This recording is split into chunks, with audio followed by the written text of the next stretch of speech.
What's going on, everyone, and welcome back. Last time we made the bootloader and was able to save like new project files and silly little stuff like that. In this episode, we need to add the ability to save our scene. That way, it will save into our project directory or into our project folder, and in a scenes folder, and and then after that, we're going to be able to load that scene and fully load the project.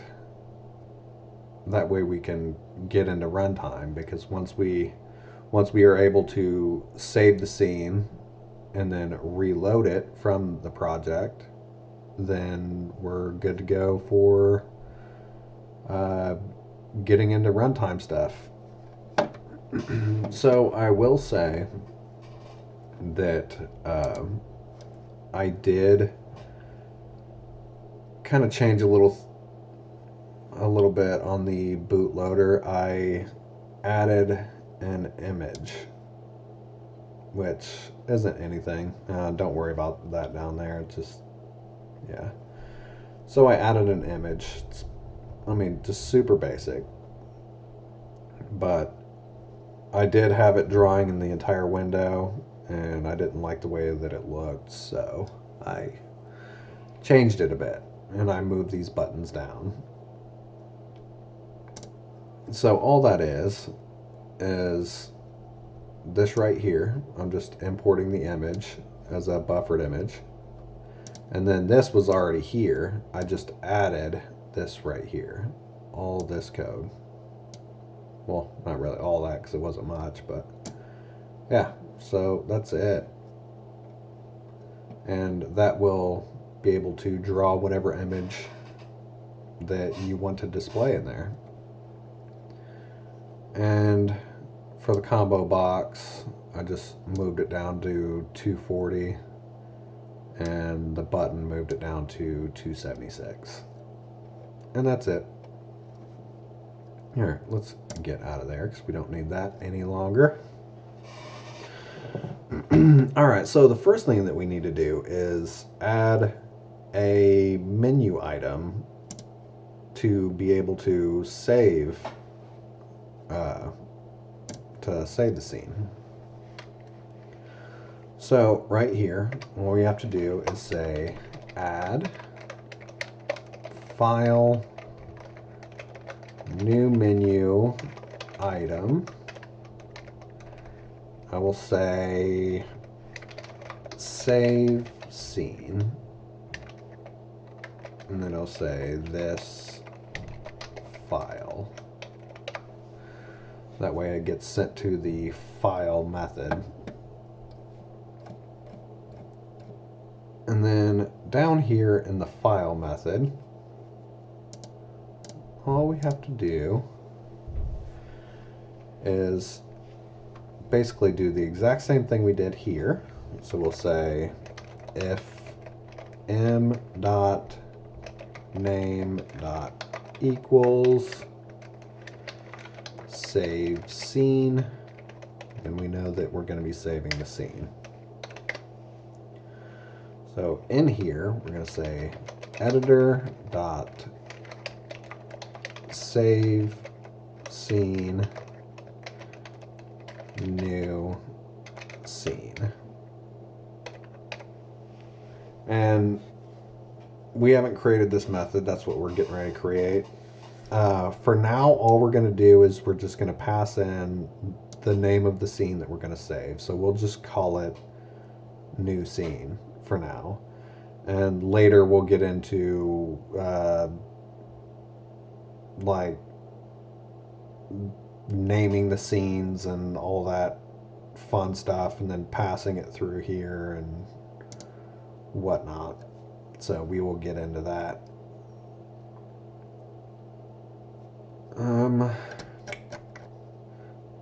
Yeah. That'll do. So in the inspector, do I need the inspector? I think, I don't remember if I do or not. Let's see, we'll just go into editor. And what we're going to need in editor is a new folder.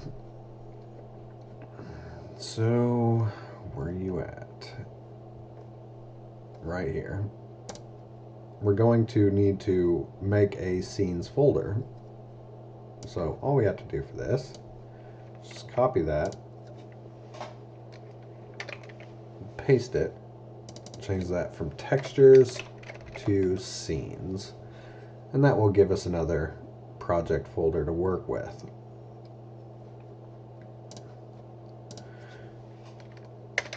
So now we need to create the method that actually saves the scene. So there's going to be a couple different parts for this. We're going to make it a little bit easier in the save scene function to actually read it. So we're going to add a couple different methods. So save string scene name.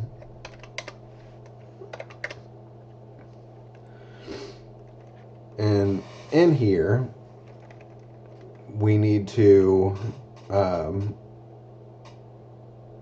get the file or create the file.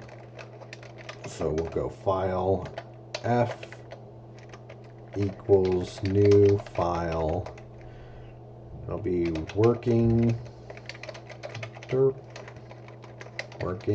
directory plus scenes slash plus scene name plus the name of our extension, which we will use .scene.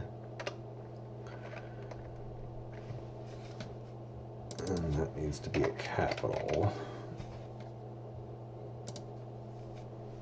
Alright, so now that we have that, we need a file writer, which we'll say fw equals new file writer, and then pass in f.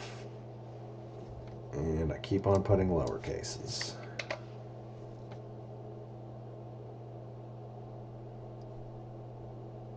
I'll add a throws declaration.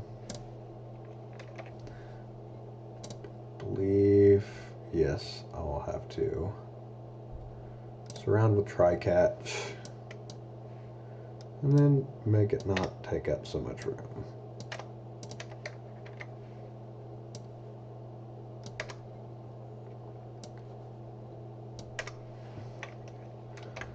There. Alright. Now what we need to do is we need to get the objects list that are currently in the scene. So we'll say list game object list equals new array list of game object. Import these.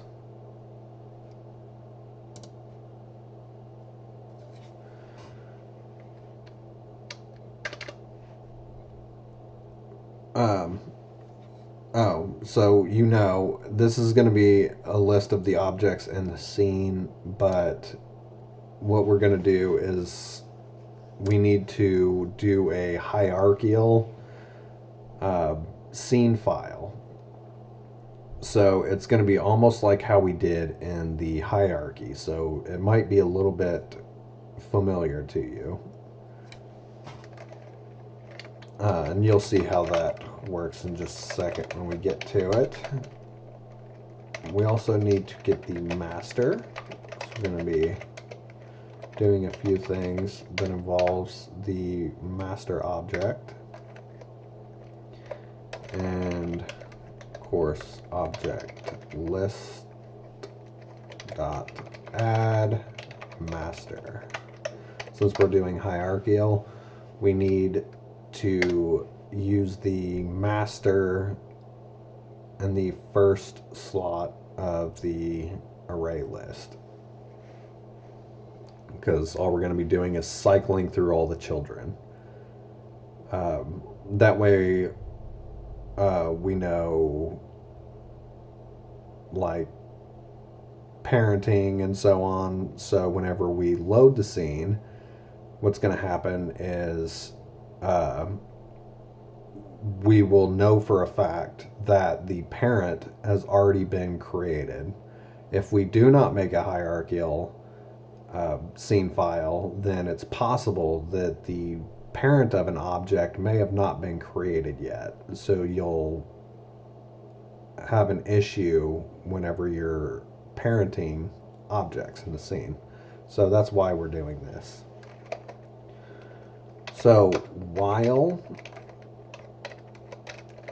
object list dot size is greater than 0, and this will basically just loop while we have something in the object list array, and if not, then we can just cancel it.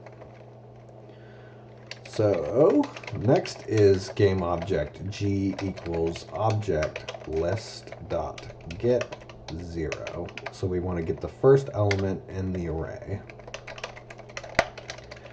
Now we need a list of game object children equals g dot children.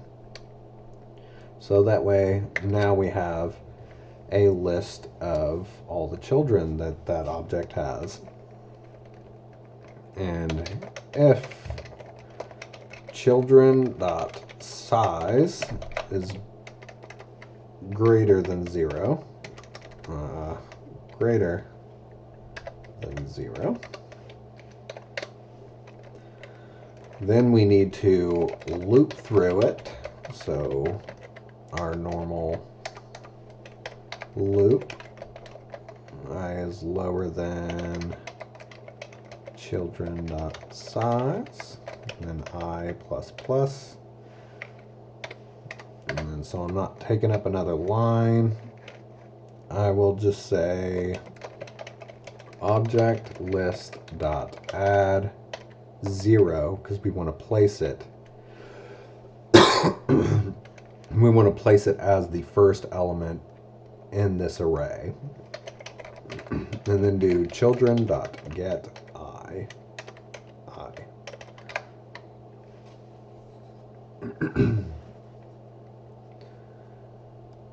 So that's pretty simple. Now, after that, we need to say if g equals master.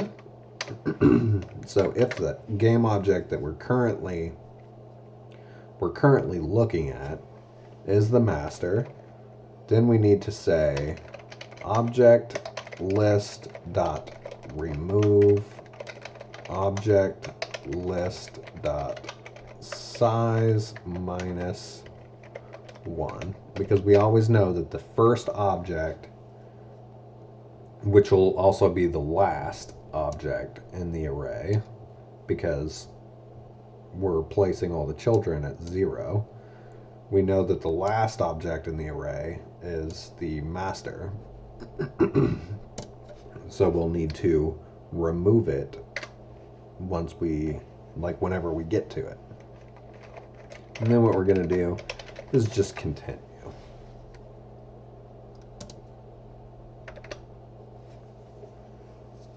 Now what we're going to do is we're going to create a method that is going to write the transform information for each object. So we're going to say write transform, then we'll pass in G so we know what object we're going to be writing, and then FW because we want to know the file writer so that we can write the information.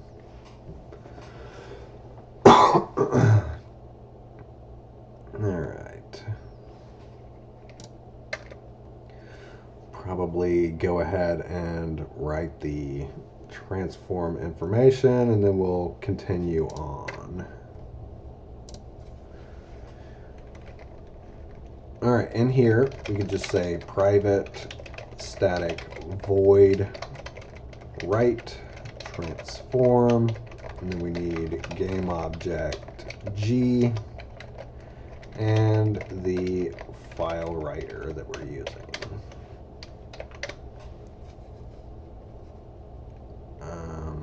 File writer FW.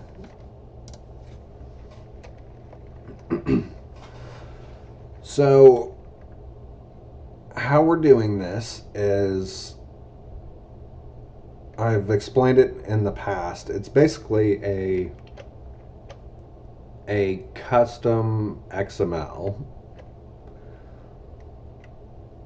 and we're not using regular XML because we want to, while we're reading it, add the objects into the scene whenever we get to loading. That way we don't read it all in and then add everything. So it makes it faster and it makes the project size smaller because there's not as much data.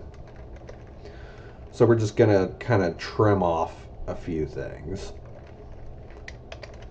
So the first thing that we need to do is we need to create a line string. And we're just going to equal it to the very first line of the game object, which is going to be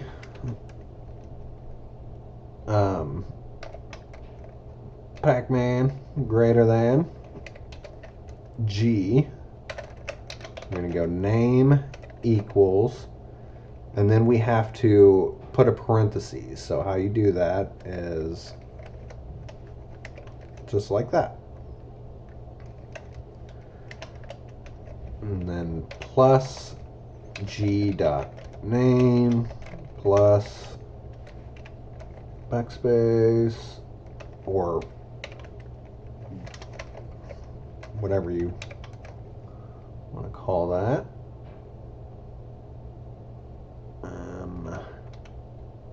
Then add a space in there. All right, so we're doing this all on the fly. So I just gotta kind of think about how it all is going to line up. So G is just representing the current game object that we're working on. And it'll say name equals, and then in parentheses, it's going to have the game object name, and it's going to have a space at the end. That way we can add to this line.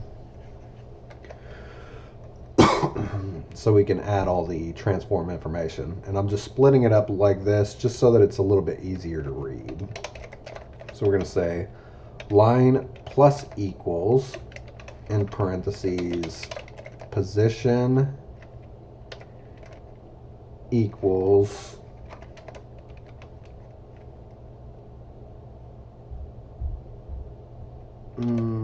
yes, slash, okay, slash parentheses, because we want to add parentheses in there for the game object's position.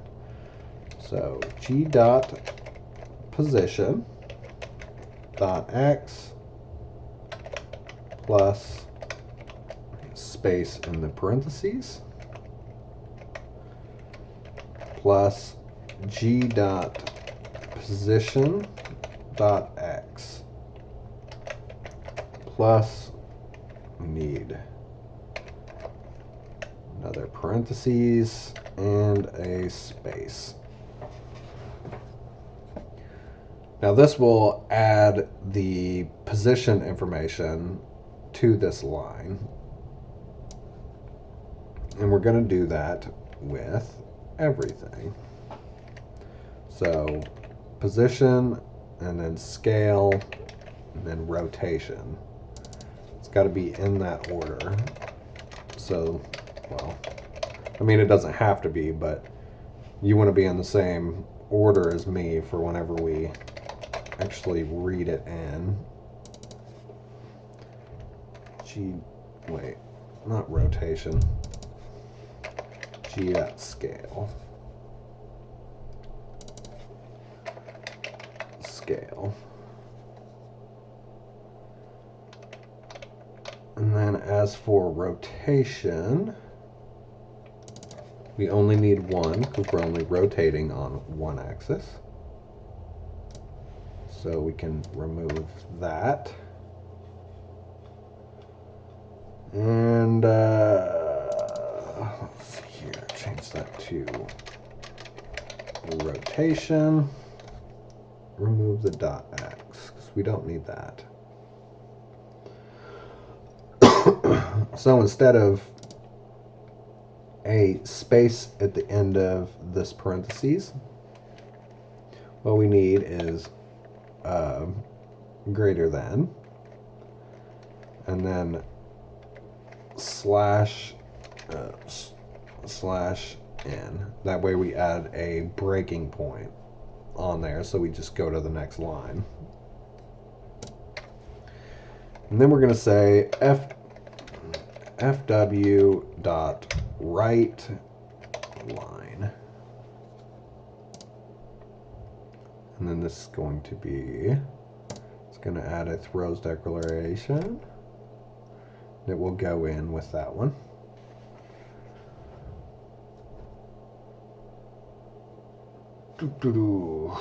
Okay, so now we have all the transform information for each game object being written into the file. But after that, now we need to write all the behaviors that belong to that game object. So we need list of logic behaviors. We call it B equals G dot get component, get components. Why did I just say components? Get components to import this as well. And that will get all the components for that object. So now we're going to loop this. So we need our same looping method, whatever. I is lower than b dot size, I plus plus. Now, all we have to do is we need to loop the children, and then we need to call, or loop the components and call write component, and then basically do the exact same thing, say b dot get I and fw. So it's basically exactly like the method that we created for write transform, except for now we're just writing a component. So now we can go in here and we need a private static void write component. We need not a game object, we need a logic behavior B and file writer FW. File writer. And this is also going to be using this because we're going to be using fw.write, which needs to throw IO exception. And in here, this is going to be very, very similar on how we wrote the inspector. So this will also be very familiar, because if you notice in logic behavior attributes, we're basically writing this code, because we need to actually get the get all the fields and tell it what those fields are. So we need a class of what? Question mark. Yes. And b.get class. What?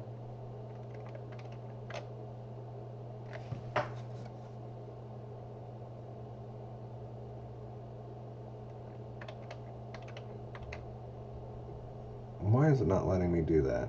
Oh, because I never... C equals b.get class. There. That would make a little bit more sense. And, of course, do the same thing we did above and create a line string. And just to kind of set it apart so that it's somewhat human readable, I'm going to add a tab in there. And now we can do the C for component. And we'll do name. Wrong way. And then we need a parentheses. And we'll do plus C dot get canonical name, whatever in the world, how in the hell you spell it or say it, and then plus in parentheses we need slash parentheses, and then what? I think I could close it off right now because it's all setting together, and there, add a return. So open C space name parentheses name close return. Okay. So then that starts out our component name, saying what component needs to be added to this game object. And now we can just call fw.writeLine, because now we know that this component name has been written. So now we have to add all the fields in after that. So we'll say fields equals c dot get fields. Get off there. And this needs to be an array.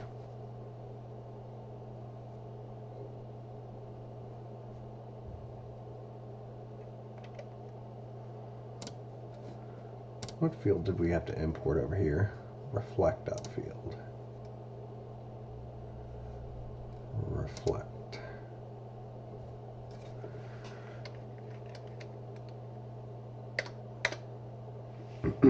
All right, so that gets our fields going in there. So now all we have to do is just do our basic loop, just like we do any other time.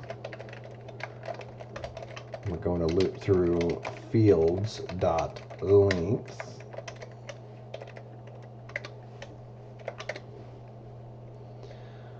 Alright, so now we need to actually cache the field so that we don't have to call fields I all the time. I know sometimes I don't cache it, but it just depends on how big of a rush I'm in.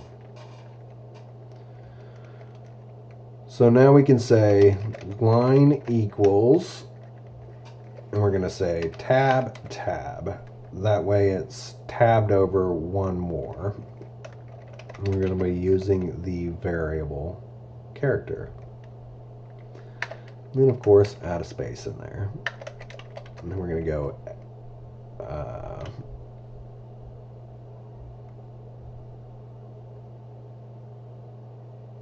okay, I did add it. I was just wondering if I added a space in the component name. Okay, plus f dot get name plus equals, and then we need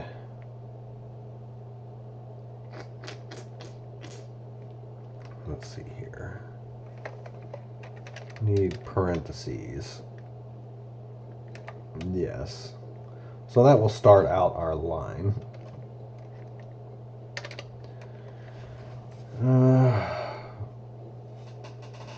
And now we need a try multi-catch.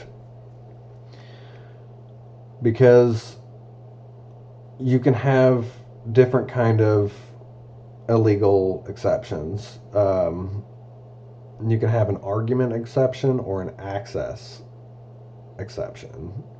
So we need to make sure that we catch these as well. So we'll do try. And I'll go ahead and add these in. So we'll just do a multi-catch. So illegal argument exception. And we need illegal access exception. Then in here, we're just going to call e.print stack trace, like normal. And that's not supposed to be a V, it's supposed to be a C. Illegal access exception. E.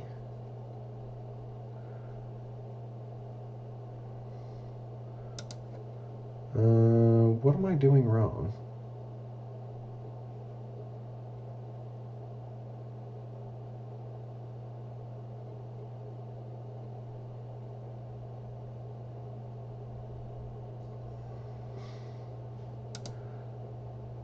Whatever, we'll see. I'm pretty sure I need that. I don't know what's going on. I don't know, we'll see.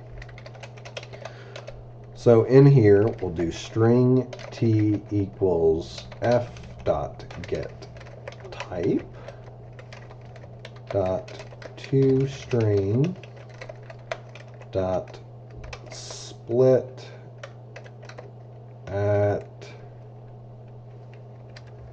the periods.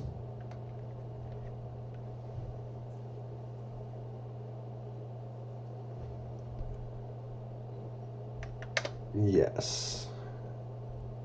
So we'll get it split at the periods. And then if t dot length minus 1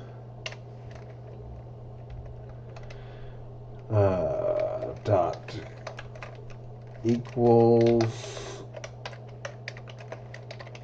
do vector 2. So we're going to split it, or we're going to get the type, we're going to convert it to string, and then we're going to split at the dots. Because if we don't split at the dots, it's going to say, engine.vector2. So we need to get the actual vector2. And you might just say, well, why don't you just check and see if it's engine.vector2? Because it may not be engine.vector2. It may be GUI.font or game.whatever. So we're going to split it and then just get the last one. That way we don't have to worry about what package it's in.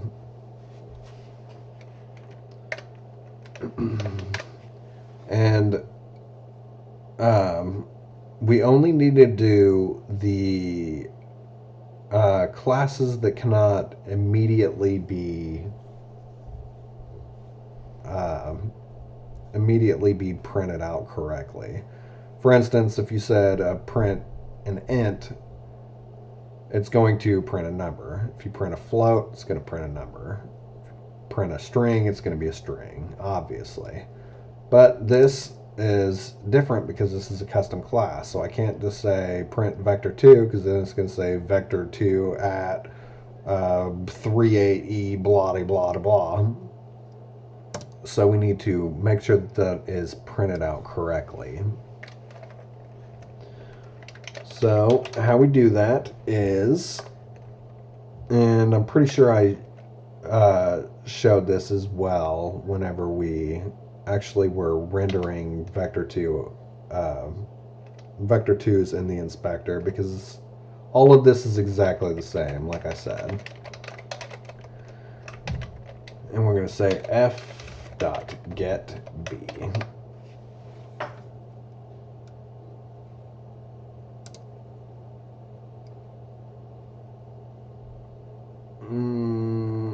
Add throws declaration.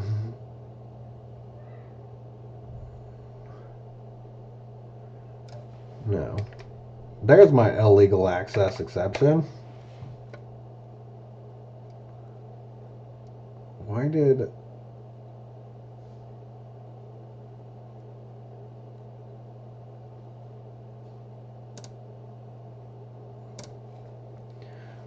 Why did it not let me do it earlier?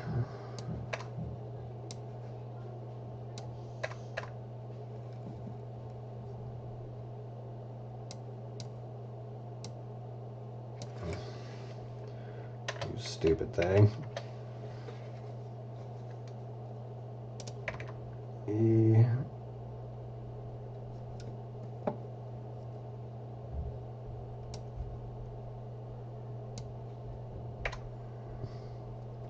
There we go. Maybe I just spelled it wrong or something. I don't know. Alright, so in here, now we get to print it out. So line plus equals v dot x plus, add a space, plus v dot y.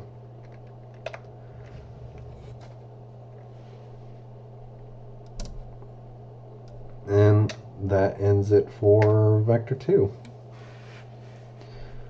So now we need to do the same thing, but we need to check to see if it's a sprite, because we're only going to be doing a couple right now.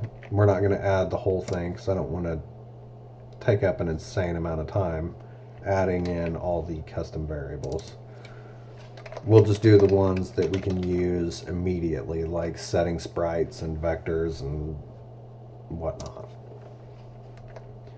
So if it's a sprite, then what we're going to do is say line plus equals sprite.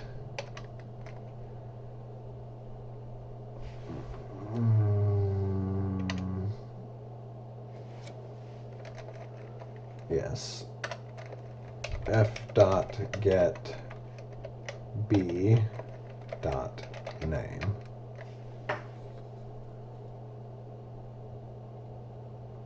Sprite cannot be resolved. Yes, it can. Gonna have to add it.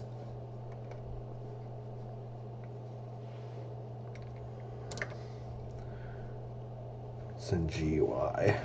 So import GUI dot, not font, sprite. There, that'll get rid of you. I don't know why it does that sometimes. Like if you're trying to turn it into something, it'll just say that it can't do it. It won't give you the option to automatically add it. Alright. So then that adds the sprite, because all we need for the sprite is just the sprite name, because we're going to be searching for it. That'll be an else if, not an if. If it's not either of those, for now, we'll just say line plus equals f dot get b dot toString,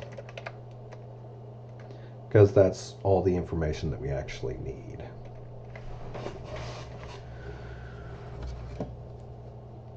And later when we start working with other variables, because right now I think all we use is vector2 and sprite. I don't think we need anything else, because I don't have any font variables or material variables or anything like that, so I think for now that'll be fine. Okay, and then after all this, I need to call fw.write line plus parentheses, and then close it off and add a return. Let's see.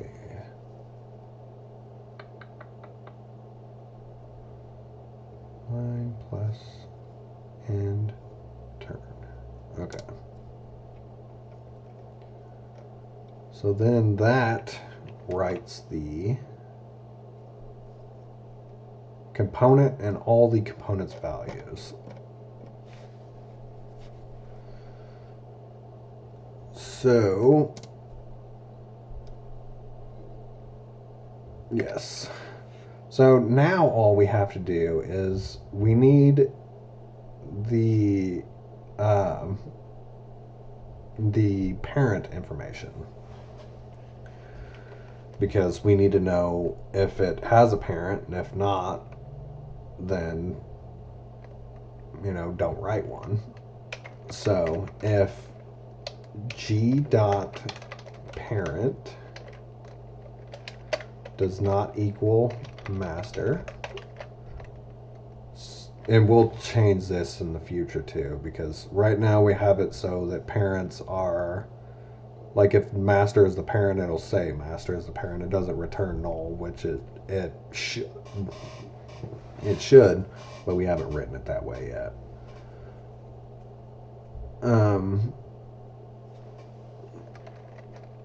So if we have a parent that is not master, then we need to say fw.write and tab over, because we're going to just use one tab, and then we need to start the parent, and then space name equals, then we need parentheses, and then plus g dot parent dot name plus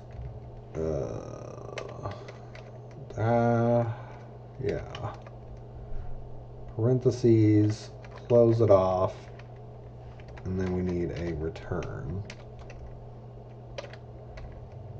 And then that should do it for that. If it does not have a parent, then we're going to say fw.write. Oh, let's see here. How would I write the... It would just be...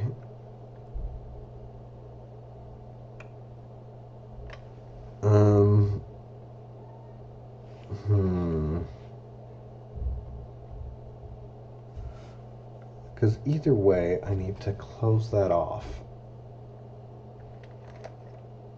So, what? It would just be...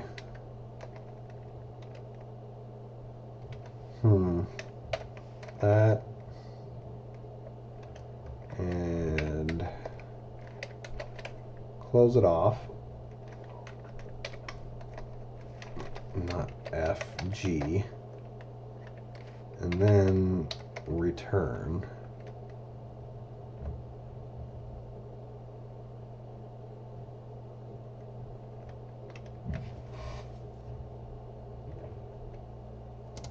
I didn't write something right.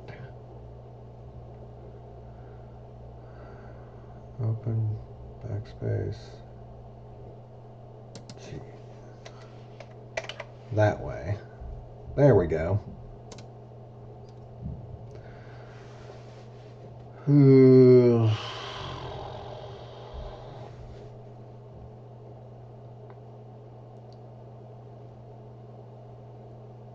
Okay.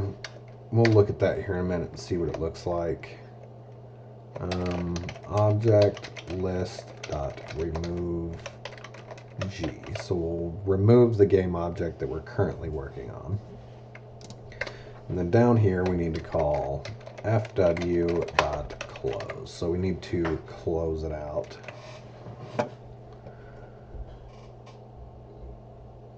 And that should do it. Let's see here.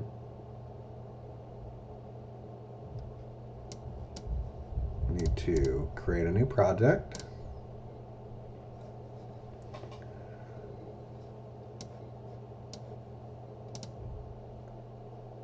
And here's our save scene. So save scene. Didn't freeze up, so it went through. No errors. Now we need to refresh the workspace. And there's our scenes folder.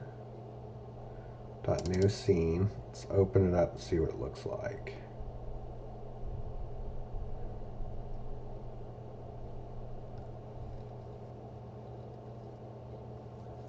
Okay. So, there's our closing, there's our open. G represents a game object. Then we have the name of the game object, so it'd be name equals parentheses, name, parentheses, and then a space in between each one.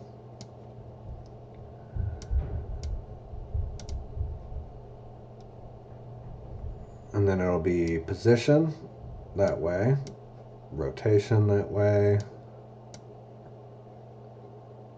No, it should be scale, not rotation.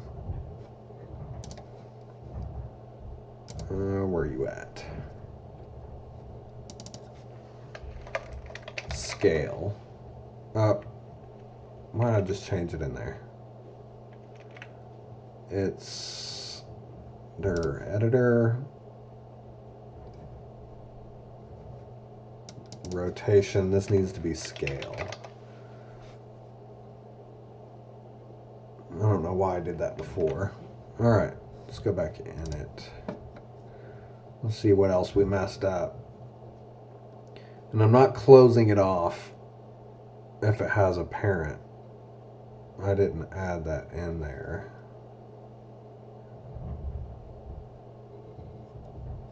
So I do need to add that as well.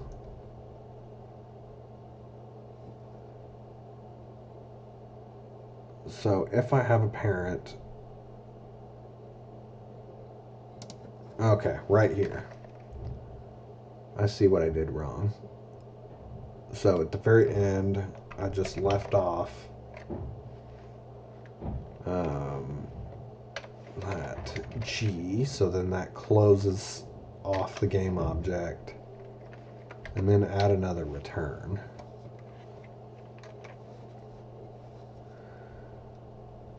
Alright, so if we run that again,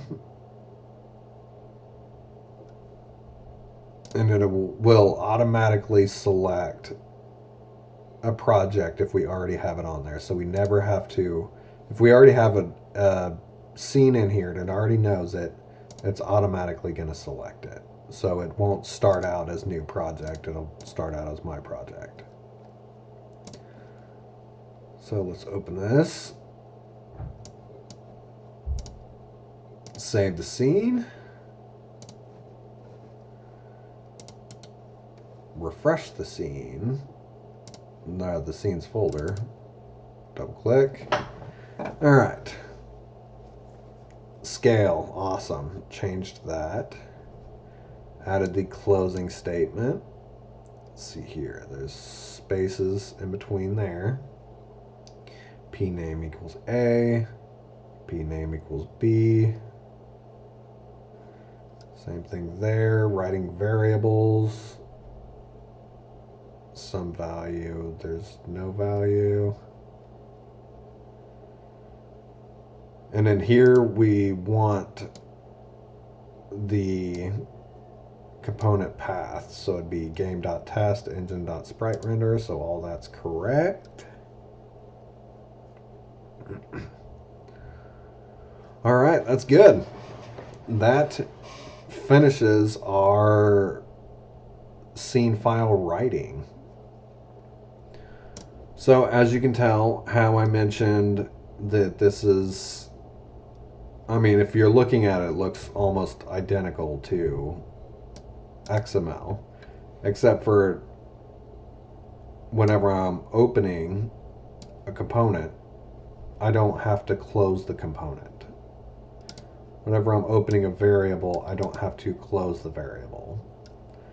And it may not seem very much, but when you have an entire scene full of objects that have all different kinds of components and all this crap attached to it,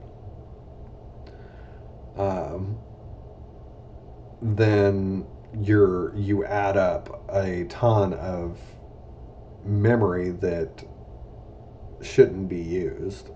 So it shortens the file and makes it faster to run because I'm not actually closing it. Because I already know how many variables I have.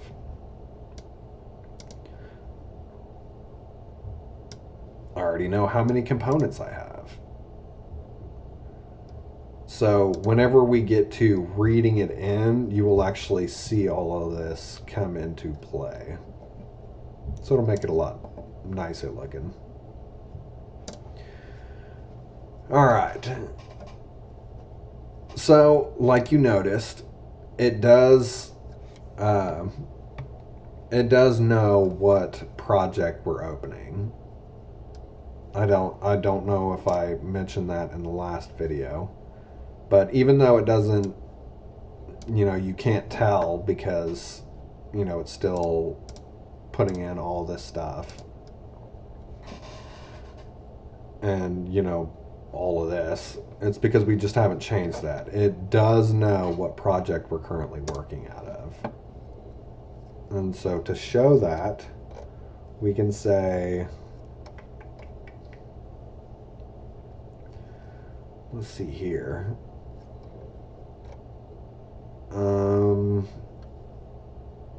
Engine bootloader. I don't think I return anything.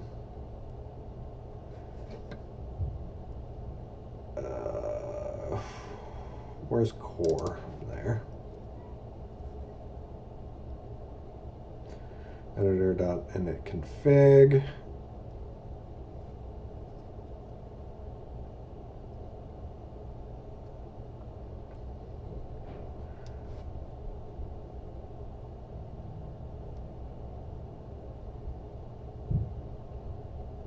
Okay. There's application. Private static name. Let's make an application, open that up, and make it not final. That way we can change the name and also make it a public static variable.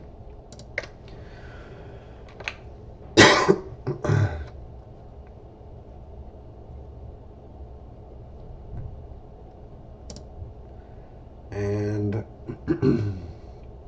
in the engine bootloader,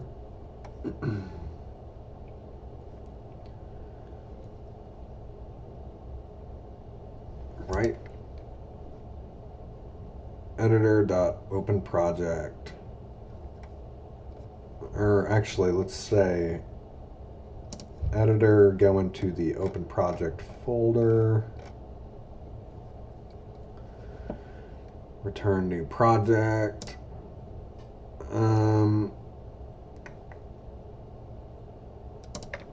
Right here at the very beginning of the open project method, let's call application dot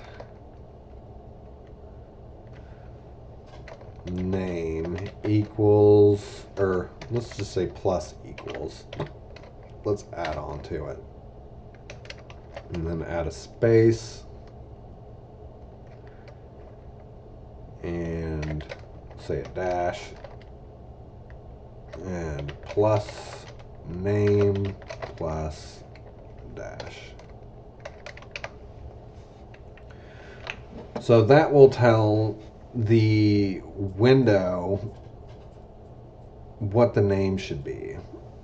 So it will actually tell up top what we're actually working, what project we actually have open.